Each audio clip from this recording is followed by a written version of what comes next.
ಅಶೋಕ್ ಹಾಗೂ ನಾಗರತ್ನ ದಂಪತಿ. ಬನ್ನಿ. ನಿಮ್ಮ ಸಮಯ ಶುರುವಾಗ್ತಾ ಇದೆ. 3, 2, 1.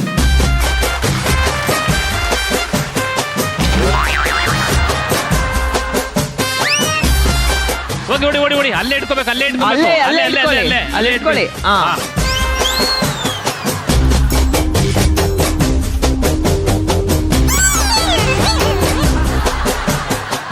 ಟಚ್ ಮಾಡಿ ಇಡಬೇಕು ಹಣೆ ಮೇಲೆ.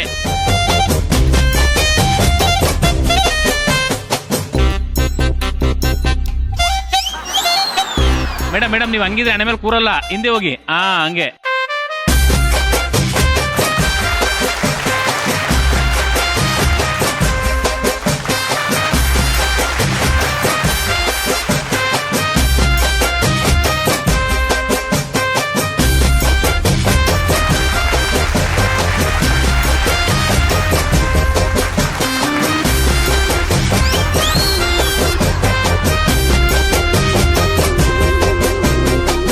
ಆರು, 5, 4, 3, 2, 1.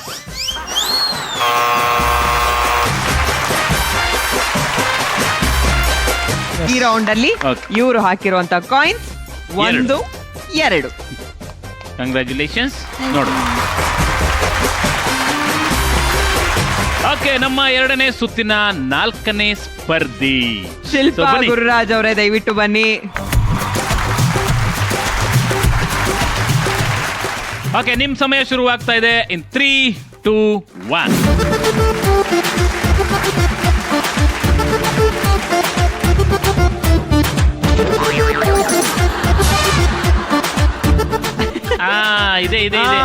ಇದೆ.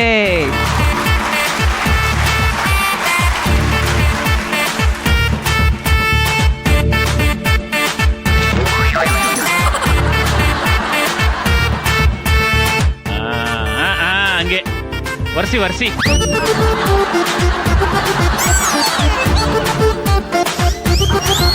ಸರ್ ಏನ್ ಮಾಡ್ತೀರಾ ಸರ್? ಕಾಯಿನ ಕಾಟ ಇದು. ತೆಗ್ದಾಕಿ, ಹೋಗಿ ಇನ್ನೊಂದು ತಗೊಂಬನ್ನಿ.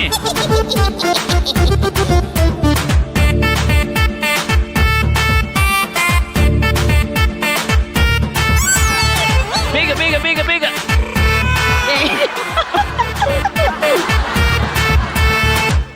ಆಗೋಯ್ತೀನಿ. 10 ಸೆಕೆಂಡ್ ಇರೋದು. ಆಯ್ತಾ ಟೈಮು? ಟೈಮ್ ನೋಡೋಷ್ಟೇ 3 ಸೆಕೆಂಡ್ ಹೋಯ್ತು. 6, 5, 4, 3, 2, 1, 0.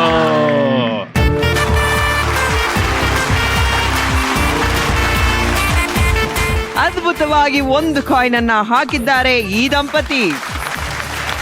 ಇದ್ಯಾವುದೋ ಒಂದು ಕಾಯಿನ್ ಅಲ್ಲಿ ಬಿದ್ದಿತ್ತಲ್ಲ, ಇಟ್ರ ನಿಮ್ಗೆ ಕೆಲಸ ಬೇಡ ಮಾಡ್ಬೇಕಲ್ಲ ಸರ್? ಇಡಬಾರ್ದಾಗಿತ್ತು ಅದನ್ನ. ಈ ಕಾಯಿನ್ ತುಂಬಾ ಕೆಲಸ ಮಾಡೈತೆ. ತುಂಬಾ ಹೊತ್ತು ನಿಂತಿದ್ರಿ, ತಗೊಂಡೋಗಿ. Thank you.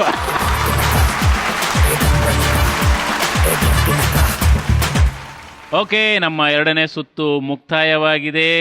ಯಾವ್ಯಾವ ಜೋಡಿಗಳು ಎಷ್ಟೆಷ್ಟು ಕಾಯಿನ್ಗಳನ್ನ ಹಾಕಿದ್ರು ಅಂತ ನೋಡಿದ್ವಿ. ಆದ್ರೆ ಅದರಲ್ಲಿ ಎಷ್ಟು ಕಾಯಿನ್ಗಳು ಫೌಲ್ ಆಗಿದ್ವು, ಯಾರು ಅತಿ ಹೆಚ್ಚು ಕಾಯಿನ್ ಅನ್ನ ಕಡಿಮೆ ಅವಧಿಯಲ್ಲಿ ಹಾಕಿ ಈ ಸುತ್ತನ್ನ ಗೆದ್ದಿದ್ದಾರೆ ಅಂತ ನೋಡುವಂತ ಸಮಯ. ಈ ಸುತ್ತಿನ ವಿನ್ನರ್ ಆಗಿರುವಂತದ್ದು ವಸಂತ ಹಾಗೂ ರವಿ ಅವರು.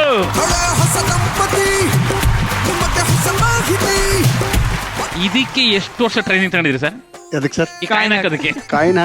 ಕಾಯಿನ್ ಹಾಕಿಲ್ಲ ಸರ್. ಕಾಯಿನ್ ಇವಾಗ ತಗೊಂಡೋಗಿ ಹಾಕಿದ್ರಲ್ಲ ಹಣೆಗೆ ನೀಟಾಗಿ. ಸರ್ ಇವ್ರ ಹೈಟ್ ನನಗೆ ಪ್ಲಸ್ ಆಯ್ತು. ಅವ್ರ ಹೈಟ್ ಪ್ಲಸ್ ಆಗಿತ್ತು, ಬಟ್ ಮಿಸ್ ಆಯ್ತು. ಮಿಸ್ ಮಾಡ್ಕೊಂಡಿದ್ದಾರೆ ಅಷ್ಟೇ. ಓಕೆ, ಈ ಸುತ್ತನ್ನ ಗೆದ್ದಿರುವಂತಹ ನಿಮಗೆ ಸಿಗ್ತಾ ಇದೆ 4 ಪೀಸ್ ಮಿಕ್ಸರ್ ಗ್ರೈಂಡರ್. ಈ ಸಂಚಿಕೆಯ ಕೊನೆಯ ಸುತ್ತು ಎಲ್ಲರಂತಲ್ಲ ನಮ್ಮೋರು. ಓಕೆ, ಈಗ ಶಿಲ್ಪಾ ಗುರುರಾಜ್ ಅವರೇ, ತಮ್ಮಿಂದನೇ ಶುರು ಮಾಡೋಣ. ಇಲ್ಲಿ ಇರೋದು ಯಾರು, ಹೊರಗಡೆ ಹೋಗೋದು ಯಾರು? ನಾ ಹೋಗ್ತೀನಿ, ಅವ್ರು ಇರ್ತಾರೆ. ಹೆಣ್ಣು ಮಕ್ಕಳಿಗೆ ಎಷ್ಟೇ ದುಡ್ಡಿದ್ರು ಒಂದು ಆಸೆ ಇರುತ್ತೆ. ಗಂಡನ್ ಜೇಬಿಂದ ನಾನು ಅದನ್ನ ಕದಿಯೋದು ಅಂತ ಹೇಳಲ್ಲ, ಹಕ್ಕು, ಅದ್ ನಮ್ ಹಕ್ಕು. ಸುಮ್ನೆ ತೆಕ್ಕೋತೀವಿ ಅವಾಗ. ಸೊ ನಿಮ್ ಹೆಂಡತಿ ನಿಮ್ ಹತ್ರ ನಿಮ್ಮ ಜೇಬಿಂದ ಎಷ್ಟು ಕದ್ದಿರಬಹುದು? 1 ರೂಪಾಯಿನೂ ಕದ್ದಿಲ್ಲ ಸರ್. ನಿಮಗೆ ಗೊತ್ತಿಲ್ದೇನೂ ಇರ್ಬೋದು ಸರ್. ಇಲ್ಲ, ನನಗೆ ಗೊತ್ತಿದೆ. ಹೆಂಗ್ ಗೊತ್ತಿರತ್ತೆ ಸರ್ ಕದ್ದಿರೋದು? ಜೋಬಲ್ ದುಡ್ಡು ಇಡಲ್ಲ ಅವರು. ನೀವು ಹೇಳಿದ್ ನಿಜ, ನನ್ನ ಜೋಬಲ್ಲಿ ದುಡ್ಡೇ ಇರಲ್ಲ. ಇದ್ರೆ ಯಾವಾಗ್ಲೂ ಒಂದು 10 ರೂಪಾಯಿನೋ ಅದನ್ನೇ 15 ಕದ್ದಿರ್ಬೋದು. ರೂಪಾಯಿನೋ 20 ರೂಪಾಯಿ ಅದು ಕದಿಯಲ್ಲ. ಅದನ್ನೇನು ಇನ್ನೊಂದು 10 ರೂಪಾಯಿ ಇಟ್ಟು ಹೋಗ್ತಾರೆ ಅಷ್ಟೇ. ಬಾಬಾ ಎಂತ ಹೆಂಡತಿ. ಈಗ ನಾನು 1 ರೂಪಾಯಿ ಕದ್ದಿಲ್ಲ ಅನ್ನೋದನ್ನೇ ಆನ್ಸರ್ ಆಗಿ ಇಟ್ಕೊಳ್ಳೋದಾ? ತಗೊಳ್ಳಿ ಮೇಡಮ್, ಏನೂ ಕದ್ದಿಲ್ಲ ಅಂತ ಇಟ್ಕೊಟ್ರಿ. ಏನು ಕದ್ದಿಲ್ಲ ಅನ್ನೋದು ಆನ್ಸರ್ ನಾನು ಲಾಕ್ ಮಾಡ್ತಾ ಇದ್ದೀನಿ ಇಷ್ಟು ವರ್ಷದಲ್ಲಿ. ಎಸ್. ಓಕೆ, ನಿಮ್ಮ ಎರಡನೇ ಪ್ರಶ್ನೆ. ನೀವು ನಿಮ್ಮ ಹೆಂಡತಿ ರೀಸೆಂಟ್ ಆಗಿ ಒಟ್ಟಿಗೆ ನೋಡಿದಂತ ಸಿನಿಮಾ ಯಾವುದು? ಛಾವಾ, ಹಿಂದಿ ಫಿಲ್ಮ್. ಹಿಂದಿ ಸಿನಿಮಾ. ಅದನ್ನ ಲಾಕ್ ಮಾಡ್ಲಾ? ಲಾಕ್ ಮಾಡಿ ಮೇಡಮ್. ರೆಡಿ. ಅವ್ರನ್ನ ಪ್ರೀತಿಯಿಂದ ಏನಂತ ಕರಿತೀರಾ ಸರ್? ಶಿಲ್ಪ. ಕರೀರಿ ಸರ್. ಶಿಲ್ಪಾ. ಶಿಲ್ಪಾ ಮೇಡಮ್, ಏನಿಲ್ಲ, ಡೈರೆಕ್ಟಾಗಿ ಪ್ರಶ್ನೆಗೆ ಬಂದ್ಬಿಡ್ತೀನಿ. ಹೆಣ್ಮಕ್ಳಿಗೆ ಒಂದು ಆಸೆ ಇರುತ್ತೆ, ಅದು ಹಕ್ಕು ಇರುತ್ತೆ ಅವ್ರಿಗೆ. ಗಂಡನ ಜಾಬಿಂದ ದುಡ್ಡು ತಗೊಳ್ಳೋದು, ಆರಾಮಾಗಿ ತಗೊಬೋದು, ಗೊತ್ತಿಲ್ದಂಗೆ ತಗೋಬೋದು, ಗೊತ್ತಿದ್ದು ತಗೊಬೋದು. ಆದರೆ ನೀವು ಇದುವರೆಗೂ ನಿಮ್ಮ ಗಂಡನ ಜಾಬಿಂದ ಎಷ್ಟು ದುಡ್ಡನ್ನು ಗೊತ್ತಾಗ್ದಂಗೆ ಎತ್ಕೊಂಡಿದ್ದೀರ? ಇಲ್ಲ ಸರ್, ತಗೊಂಡಿಲ್ಲ. ತಗೊಂಡಿಲ್ಲ ಚಾನ್ಸ್ ಇಲ್ಲ, ಯಾಕಂದ್ರೆ ನಾ ಕೇಳೋಕ್ಕಿಂತ ಮುಂಚೆ ಅವ್ರು ಕೊಟ್ಬಿಡ್ತಾರೆ. ಅಂದರೆ ಏನು ತಗೊಂಡಿಲ್ಲ ನೀವು? ತಗೊಂಡಿಲ್ಲ ಸರ್. ಓಕೆ, ಆಯ್ತು. ಇತ್ತೀಚೆಗೆ ನೀವು ನಿಮ್ಮ ಯಜಮಾನರು ಒಟ್ಟಿಗೆ ಕೂತು ನೋಡಿದಂಥ ಸಿನಿಮಾ ಯಾವುದು? ಪುಷ್ಪ. ಥಿಯೇಟ್ರಲ್ಲಿ ಪುಷ್ಪ ನೋಡಿದ್ವಿ. ತಗ್ಗೆದೆಲೆ ಅಂತ. ಥಿಯೇಟ್ರಲ್ಲಿ ನೋಡಿದ್ ಪುಷ್ಪನೇ. ಎಲ್ಲರೂ ಸರಿ, ಒಟ್ಟಿಗೆ ಕೂತು ನೋಡಿದಂಥ ಸಿನಿಮಾ ಯಾವುದು ಅಂತ ಕೇಳಿದ್ವಿ, ಪುಷ್ಪ ಅಂತ ಹೇಳಿದ್ವಿ.